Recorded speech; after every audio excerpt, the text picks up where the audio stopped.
नाज़रीन, उम्मीद है आप सब लोग खैरियत से हैं। मैं हूं आपका मेज़बान जाज़िब और आप सबको खुशामदीद। आज हम लोग एक छोटा सा कंपैरिजन करेंगे। मेरे पास आज करोला की दो जनरेशन्स हैं। सो ओवरऑल आज हम लोग इन दोनों जनरेशन्स के अंदर क्या डिफरेंस है और क्या चीज़ सिमिलर है, तो ये ओवरऑल हम लोग डिस्कस करेंगे।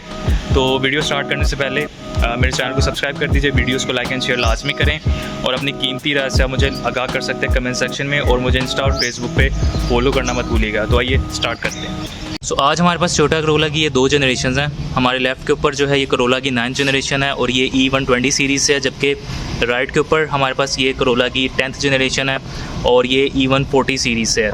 ये पाकिस्तानी वेरिएंट है XLI 1.3 लीटर, जबकि लेफ़्ट पे हमारे पास की जापानीज़ वेरिएंट है करोला X।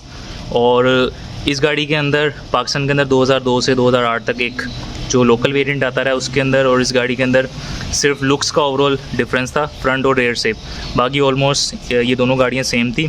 और इनके इंटीरियर जो था उसमें पाकिस्तानी जो वेरिएंट था उसके कलर का और इसके कलर का डिफरेंस था, और इस गाड़ी की जो सीट्स थी वो उससे ज़्यादा कंफर्टेबल थी। फेसलिफ्ट जो मॉडल था करोला XLI का, जो कि 2012 के अंदर फेसलिफ्ट किया गया था। सो ये हमारे पास फेसलिफ्ट वेरिएंट है। तो अभी हम इन दोनों गाड़ियों के अंदर सबसे पहले डिफरेंस देखते हैं, और डिफरेंस के बाद हम जो चीज़ें सिमिलर हैं उनको देखेंगे। अगर डिफरेंस के ऊपर आ जाते हैं, सो ओवरऑल दोनों अलग अलग जनरेशन से हैं, तो डिफरेंस एक्सटीरियर वाइज जो है वो कम्प्लीटली चेंज है। ओवरऑल लुक्स भी अगर आप देखें इन दोनों गाड़ियों की, तो ये वाली जापानीज़ है, ये वाली हमारे पास लोकल है। लेकिन अगर आप लुक्स पे आते हैं तो हमारे पास जो XLI 1.3 लीटर वेरिएंट है पाकिस्तानी, इसकी प्रॉपर एक जैसे सेडान की लुक्स होती हैं, इस गाड़ी की प्रॉपर वो लुक्स हैं। अगर आप इसको कंपेयर करें करोला की अभी तक जितनी भी जनरेशन है 11th जनरेशन से भी अगर आप इसको कंपेयर करते हैं, तो इस गाड़ी के जो लुक्स हैं, मेरा जो अपना ओपिनियन है, इस गाड़ी की लुक्स उससे भी ज़्यादा बेटर हैं। मतलब इस गाड़ी की लुक्स जो हैं काफ़ी ज़्यादा एक प्रॉपर सेडान वाली हैं और काफ़ी मतलब डिसेंट और एक एलिगेंट लुक देती है गाड़ी।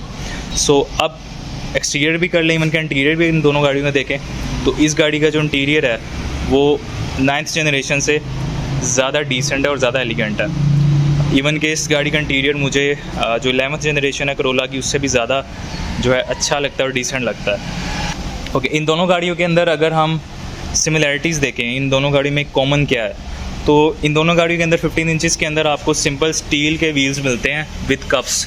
अभी इस गाड़ी के अंदर जो है ये आफ्टर मार्केट इंस्टॉल्ड है, और इस गाड़ी के अंदर भी ये आफ्टर मार्केट इंस्टॉल्ड है। लेकिन जापानीज़ वेरिएंट जो है करोला X का, इसके अंदर डिफरेंट वेरिएंट्स आते हैं, तो किसी में आपको अलॉय व्हील्स भी मिल जाते हैं, किसी में कप्स भी मिल जाते हैं। सो इस गाड़ी के अंदर कप्स हैं, और ये जो गाड़ी है जापानीज़ करोला X, ये 2004 मॉडल है, और इस साइड पे हमारे पास ये 2013 मॉडल है। एक्सटीरियर के बाद अगर हम इन दोनों गाड़ियों के इंटीरियर पे आते हैं, सो इंटीरियर में सबसे पहले अगर आप इस गाड़ी पे आते हैं जापानीज़ पे, पहले अगर मैं डिफरेंस देख लूँ इंटीरियर में भी, तो इसके अंदर आपको पावर मिरर्स मिल रहे हैं, ठीक है, पावर विंडोज़ हैं इस गाड़ी के अंदर, रिट्रैक्टेबल मिरर्स के साथ आपको ये गाड़ी मिल रही है, ठीक है। और यहाँ पे आपके रिट्रैक्टेबल मिरर के कंट्रोल हैं, या आपके पावर विंडोज़ के कंट्रोल हैं। और इस गाड़ी का जो स्टीयरिंग व्हील है ये आपको 4 स्पोक पे मिल रहा है, ठीक है। और इस गाड़ी का स्टीयरिंग व्हील टेलीस्कोपिक है, ठीक है। उस गाड़ी का जो स्टीयरिंग व्हील है वो भी टेलीस्कोपिक आपको मिलता है। फिर इस गाड़ी के अंदर आपको डुअल एयरबैग्स मिल जाते हैं, और इस गाड़ी के कुछ वेरिएंट्स के अंदर आपको 4 एयरबैग्स भी मिलते हैं, जबकि XLI जो पाकिस्तानी है इसके अंदर आपको कोई एयरबैग नहीं मिलता। इसके बाद इस गाड़ी के अगर आप इंस्ट्रूमेंट क्लस्टर पे आ जाते हैं, तो बिल्कुल एक बेसिक सिंपल सा इंस्ट्रूमेंट क्लस्टर है, और इसके अंदर जो है आपको स्पीडोमीटर दिया गया है, और साथ आपको टेम्परेचर की और फ्यूल गेज मिल जाती है। लेकिन जो लोकल पाकिस्तानी XLI है, इस गाड़ी के अंदर आपको जो स्पीडोमीटर है वो ऑलमोस्ट सिंपल ही है, लेकिन इस गाड़ी के अंदर आपको टैकोमीटर, RPM ये भी मिल जाता है। और इसके अलावा इसके अंदर आपको MID के अंदर काफ़ी ज़्यादा एक्सेसिव इन्फॉर्मेशन मिल जाती है, जो कि इस गाड़ी के अंदर नहीं मिलती। उसके बाद इस गाड़ी की अगर आप सीट्स पे आ जाते हैं, तो इस गाड़ी की जो सीट्स हैं ये प्रॉपर सारी, ये आप देख रहे हैं इसकी कुशनिंग कितनी सॉफ्ट है, और ये फैब्रिक के अंदर पूरी बकेट सीट्स हैं, बल्कि सोफ़ा सीट्स आपको इस गाड़ी में मिलती हैं। जबकि उस गाड़ी की जो सीट्स हैं वो कंफर्ट के हिसाब से थोड़ी सी जो हैं डाउनग्रेड है, ठीक है। अगर आप इस गाड़ी को कंफर्ट वाइज देखें तो इसकी रेयर सीट्स जो हैं वो फिर भी कुछ हद तक कंफर्टेबल हैं, लेकिन फ्रंट ड्राइवर और पैसेंजर सीट्स जो हैं वो इतनी ज़्यादा कंफर्टेबल नहीं है फॉर लॉन्गर जर्नीज़। लेकिन ये गाड़ी कंफर्ट के मामले में इस गाड़ी से ऊपर है।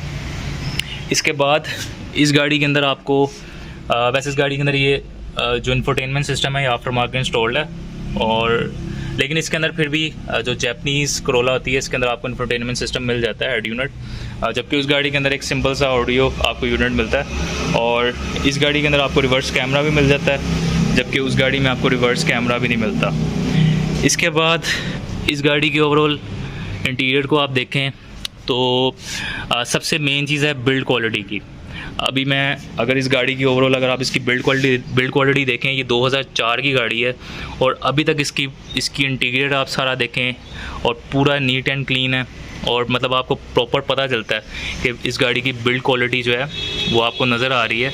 इतने सालों बाद भी ये गाड़ी बिल्कुल क्लीन है और सॉलिड जो है कंडीशन के अंदर है।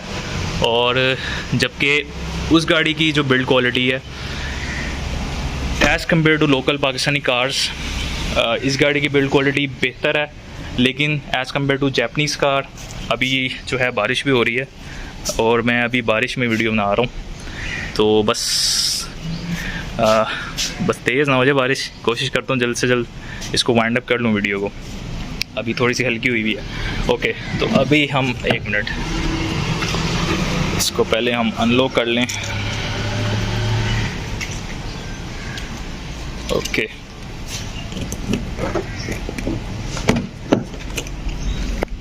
ठीक है। इस गाड़ी के इंटीरियर पे आते हैं तो सबसे पहले इस गाड़ी के अंदर आपको कोई पावर विंडोज़ वगैरह नहीं मिलती, सिंपल डोर्स हैं, कोई इसमें डोर लॉक्स के बटन या रिट्रैक्टेबल मिरर्स के बटन नहीं है। हाँ, अलबत्ता इसके अंदर आपको पावर मिरर्स जो हैं वो मिल जाते हैं, पावर साइड व्यू मिरर मिल जाते हैं, लेकिन रिट्रैक्टेबल नहीं मिलते।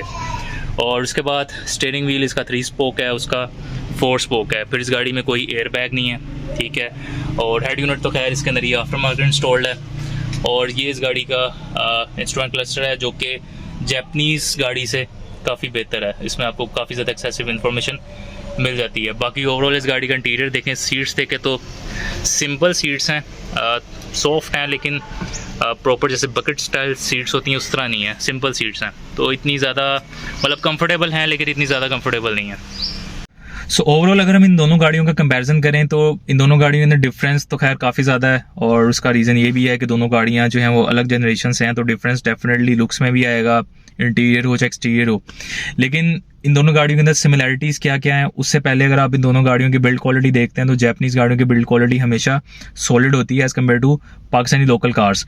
अब इन दोनों गाड़ियों की अगर हम सिमिलैरिटीज़ के ऊपर आते हैं तो सिमिलैरिटीज़ में सबसे पहले अगर आप इन दोनों गाड़ियों के इंजन पे आएँ तो इन दोनों गाड़ियों के अंदर टोयोटा करोला का regular 2NZ-FE 1.3 litre engine installed है, और ये टोयोटा का सबसे ज़्यादा लॉन्ग रनिंग जो है इंजन है। और अभी तक टोयोटा की करोला की जितनी भी जनरेशन्स आ रही हैं उनमें काफ़ी ज़्यादा अभी तक ये इंजन जो है ये जो है यूज़ होता हुआ आ रहा है। इसके अलावा इन दोनों गाड़ियों के अंदर आपको डिस्क ब्रेक्स तो मिल जाती हैं, लेकिन ABS आपको नहीं मिलता। इसके अलावा ट्रैक्शन कंट्रोल नहीं है। अगर आप देखें ये 2004 मॉडल है जैपनीज़ करोला एक्स का, और इसके अंदर ये फीचर्स नहीं है, लेकिन जो हमारे पास एक्सेल है ये 2014-13 मॉडल है और इससे नेक्स्ट जो जनरेशन है, लेकिन स्टिल इस गाड़ी के अंदर आपको वो फीचर्स नहीं मिल रहे। इसके अलावा एक जो डिफरेंस इन दोनों गाड़ियों में ये है कि ट्रांसमिशन जो है इन दोनों गाड़ियों की अलग है। जैपनीज़ करोला एक्स के अंदर आपको ऑटोमेटिक 4 स्पीड ट्रांसमिशन मिल रही है, जबकि XLI के अंदर आपको 5 स्पीड मैनुअल ट्रांसमिशन मिल रही है। सो अगर फ्यूल एवरेज पे आते हैं तो इन दोनों गाड़ियों की एवरेज ऑलमोस्ट सिमिलर है। मैनुअल ट्रांसमिशन के साथ XLI की एवरेज थोड़ी बहुत इससे बेटर मिल सकती है आपको। सो ओवरऑल जो है ये मेरा आज का एक छोटा सा कंपैरिजन था इन दोनों गाड़ियों का, और कुछ पॉइंट्स थे जो कि मेरे माइंड में थे और जो मैं फील कर रहा था कि मतलब करोला एक्स पे अगर आप आते हैं तो ये एक तो पुरानी जनरेशन है, 9 जनरेशन है, और इसमें स्टिल कुछ ऐसे फीचर्स भी हैं जो कि आपको 10 जनरेशन होते हुए करोला XLI के अंदर नहीं मिल रहे। और इसके अलावा इन दोनों गाड़ियों के अंदर जो चीज़ कॉमन है वो भी मैंने आपको बताई है। एटलीस्ट इन दोनों गाड़ियों के अंदर 10 साल का डिफरेंस है इन दोनों के मॉडल के अंदर और जनरेशन्स में। तो जो चीज़ आपको इसमें नहीं मिल रही करोला एक्स में, वो आपको एटलीस्ट इससे नेक्स्ट जनरेशन में मिलनी चाहिए। सो लेकिन खैर काफ़ी सारी चीज़ें जो आपको करोला के 11 जनरेशन XLI के अंदर भी वो चीज़ें आपको अब नहीं मिलती। तो खैर ओवरऑल जो इन दोनों गाड़ियों का डिफरेंस था जो मैंने आपके साथ डिस्कस किया है, और थोड़ा सा मैंने जल्दी की है क्योंकि बाहर बारिश भी हो रही है और मौसम थोड़ा सा हुआ है बारिश वाला, तो अभी बारिश में ही मैं बना रहा हूँ सारा रिव्यू। तो होप सो आपको पसंद आया, और ये मेरा एक छोटा सा कंपैरिजन था। तो इंशाल्लाह आपसे दोबारा बहुत जल्द मुलाकात होती है, और जाने से पहले मेरे चैनल को सब्सक्राइब कर दें और वीडियोज़ को लाइक एंड शेयर लाजमी करें, और अपनी कीमती राय से मुझे लाजमी आगाह कीजिए कमेंट सेक्शन में, और मुझे इंस्टा और फेसबुक पे भी फॉलो करना मत भूलिएगा। So that's all for today. इंशाल्लाह will see you in the next video. Till then take care, अल्लाह हाफिज़।